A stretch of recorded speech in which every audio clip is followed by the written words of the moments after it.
என்ன பண்ணிக்கிட்டு இருக்க? இங்க வா, வந்து இப்படி பக்கத்துல உட்காந்துக்க. வா. ஒரு சிற்பி, இப்படி ஒரு சிற்பி ஒரு சிலைய ஒரு கோவிலுக்காக ரொம்ப அழகா செதுக்கிக்கிட்டு இருக்காரு. எப்படி ஒரு சிற்பி ஒரு கோவிலுக்காக ஒரு சிலைய ரொம்ப நேரமா செதுக்கிக்கிட்டு இருக்காரு. அப்ப அந்த வழியா வந்த ஒரு நபர்,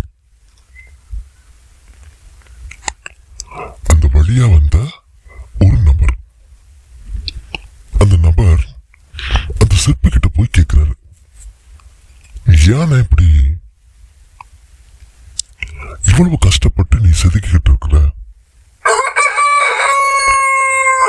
இதுல ஏதாச்சும் கோடுகளோ விரிசலோ இருந்தா உன்ன மாதிரி இவ்வளவு நுணுக்கமா யார் இங்க பார்க்க போறா?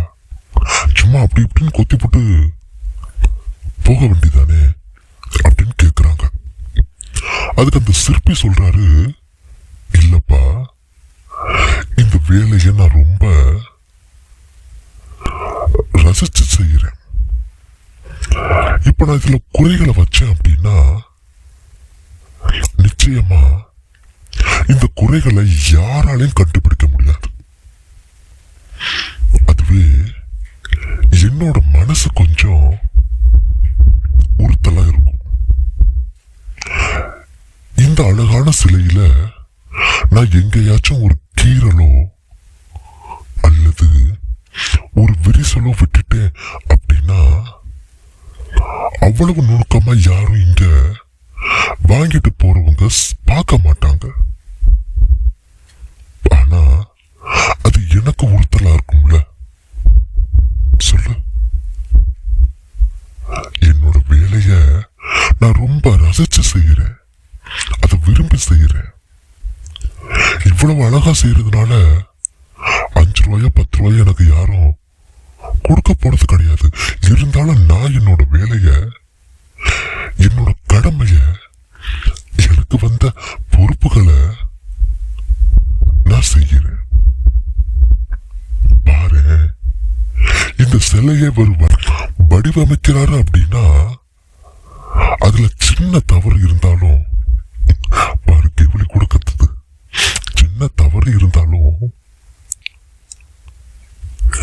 யார் அதை அவ்வளவு நுணுக்கமா போய் பார்க்கறது கிடையாது. ஒரு சிலையை நம்ம